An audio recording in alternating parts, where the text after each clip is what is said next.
So we're here today, many years of blood, sweat, and tears to get this project on the way. 2010, fourth quarter, we did a feasibility study for natural gas.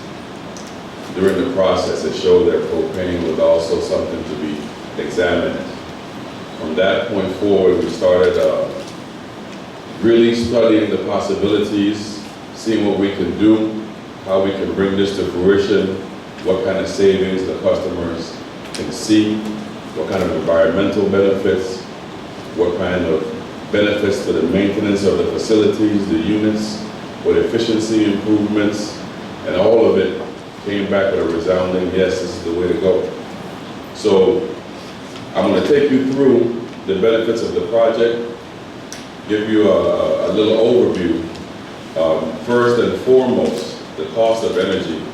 We're very mindful here in the territory that the cost of energy is the single largest impact on residents, businesses, the way we function, the way we live, our disposable income, our quality of life, and even the things that it's not responsible for, we recognize we'll get the blame for those too. So we have been pushing for a solution that's going to significantly reduce the cost of energy. And this project is a project that will change our primary fuel source from fuel oil to propane. And this switch will reduce our fuel cost by 30%. And that's quite significant.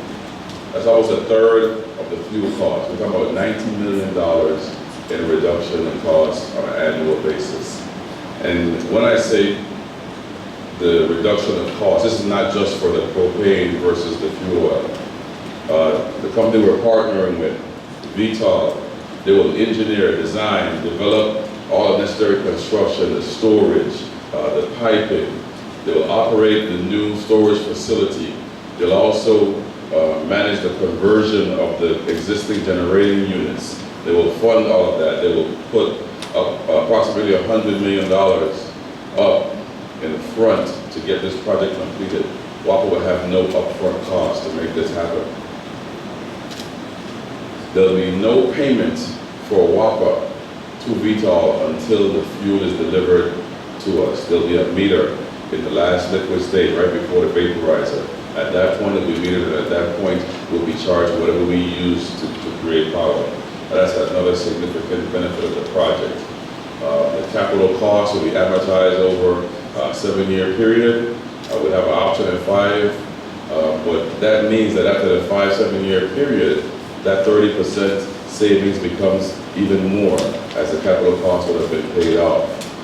That means that any future fuel that we look at has to compete with a 40 or 50% reduction from where we are right now. And that's not even taking into consideration that the way the regulation is going right now, there is more stringent requirements for low sulfur fuel that are going to be put on generating facilities. And if you were to compare these numbers to those types of ultra low sulfur fuel, it'd be maybe 70% a reduction in cost from where costs are destined to go. We'll pay monthly for the operations and maintenance plus the supply of fuel. And when I say 30%, I want to make sure everybody's clear. The all-in costs, so the capital, the infrastructure, the storage, every cost that we're going to pay to make this project come to fruition, all of that collectively is 30% less than the purchase of the fuel oil right now. That's quite significant. And at the end of the 7 years, they'll transfer title to WAPA for a resounding $1. And it'll be ours, our storage facility. And at that point, we can decide whether we want to maintain it ourselves or contract with them to run it, or we can figure that structure out at that time. And there'll be new facilities on St. Thomas and on St. Croix.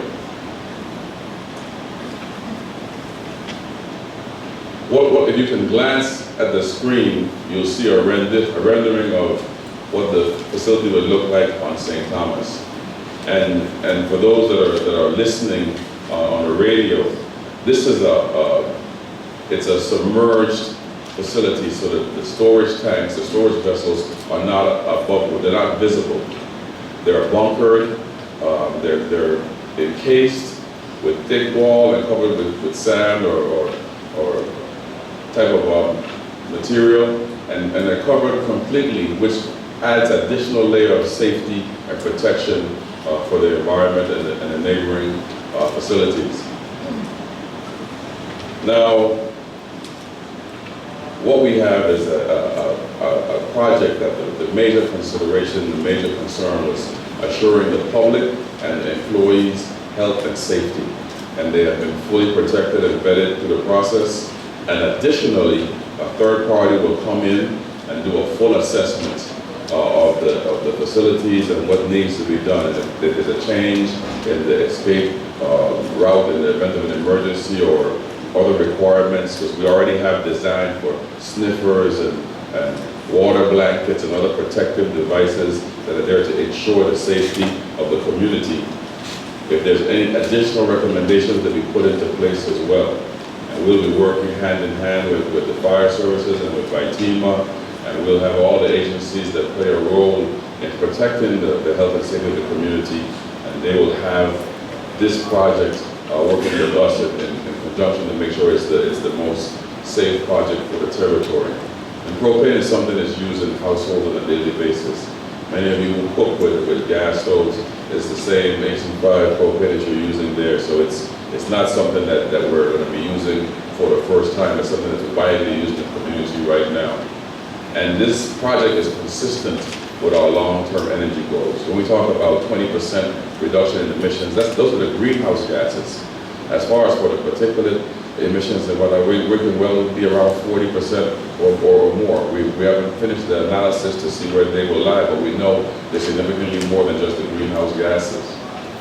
It's an exciting time to be here in the Water and Power Authority. In 1964, the legislation was created to create WAPA in its current form. And next year, the same year that we'll be bringing online our solar projects, the same year that we'll be getting our RFP out and bringing in bids for our wind power, the same year that we'll be close to completing our biofuel project, the same year that we'll be bringing this project online will also be the 50th anniversary of the Water and Power Authority. And it's setting up for a very big celebration from January all the way to December. So we're going to have a good time next year. I just got the board's attention there when they heard our 12-month party. Now, what we're going to do is we're going to launch this website today, and you'll get more information. There'll be an ongoing, real-time update to the project. There'll be pictures. You'll see the website, www.poweringvi.vi. You can follow us on Facebook, facebook.com/poweringvi. You'll see a little snip of the homepage there. And I believe it is live right now. That is, it is live right now. So those that are listening on the radio, you can go ahead and log in to www.poweringvi.vi and get your jump start on your knowledge and your gaining and your understanding of the project that we're putting in place right now for the territory. And we look at it as a project for the territory. It's not something that's only a WAPA project. We know this means, well, first of all, there'll be job creation in the construction phase as well as permanently by VTOL. We know that there'll be a boost to the economy as the disposable income families have will be increased. We know that our WAPA family, our disposable income will be increased. It's like another paycheck, given that we pay the same utility bills everyone is paying as well. And we realize that the businesses will be able to relax some of the tension they have there and maybe pass some of those savings on to the consumers and the prices as well. So we look forward to this. We know that every industry has been harmed by the economy and including the utility costs. We know enrollment has been down in the university. We expect to see that rebound as a result. I may go back and look for a doctorate or something like that. I'll call Dr. Hall and we'll talk about that differently. But in summary, this option of going to propane first brings the best near-term option to reduce the cost of fuel for power production in the territory. It's an immediate type of project. By the fourth quarter of this year, construction will begin. The work has already started, and the VTOL team, you have folks like Mark Sinat back there that I really don't know that if he sleeps. He's standing right now, that's to make sure he doesn't sleep, I guess. But he's been working diligently on this project. Sometimes he's in different time zones and he's still there. We're on the call. It's 4 a.m. where he is, but he's up and he's on the call. He's providing significant information from the last call. And you always judge the amount of work that's being done by the amount of information someone can give you that's new from the last time you spoke, even if it was yesterday. And we have a call the following day, and it's a whole new array of information that he has from the previous day. It's well appreciated, because that gives us the feeling, and why we were very comfortable in moving forward today, that VTOL was looking at this project not as a WAPA project, but as a combined effort between a joint partnership, and they share the pain that we have here, and they're here giving their all to bring this to fruition as soon as possible for the citizens of the territory of the Virgin Islands. So with that said, lastly, I want to get all of the members of the WAPA family that have given all their time to this project to stand up and accept your acknowledgement of your hard work. Where's Greg? Greg, come.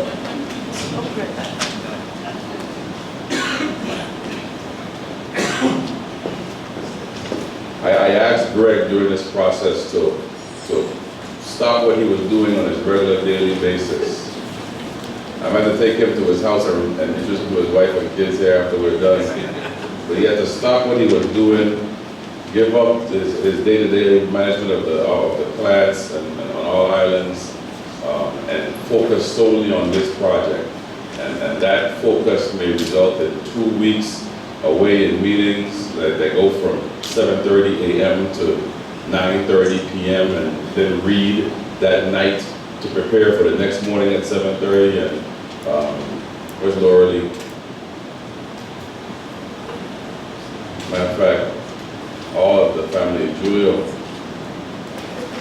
Joe will recognize you for your work that you did early on in the process. Even though you're still sitting with Keith Lee back there, we'll work with you. Come on, Mark. Clifton, Vernon, Corey, Bob Smith, Mike Sherman. You know, I coached Little League Baseball, and I went away with the 11 and 12 girls for the last 10 days. And as such, I had games at different times of day. So I would have to ask these folks to have the calls opposite of when the games were. So sometimes that meant an early morning call, sometimes it meant a nighttime call. We were negotiating timber at the same time, and we may have to do one negotiation during the day, one would take place at night, sometimes to midnight at 1 o'clock in the morning. And I just want to thank these folks. Am I missing anybody out there? Don't let me forget anybody great. Of course, our PR folks need to stand up as well. And, you know, it's been a team effort. It needs the acknowledgement, and I appreciate the hard work and the diligence.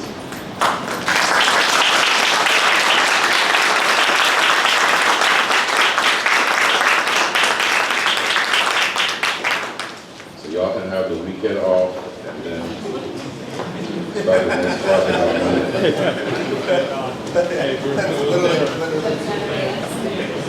Weekend is Saturday. Sunday is the first day of the week. Sleep is overrated. But with that, I'll pass it back to Ms. Dunn.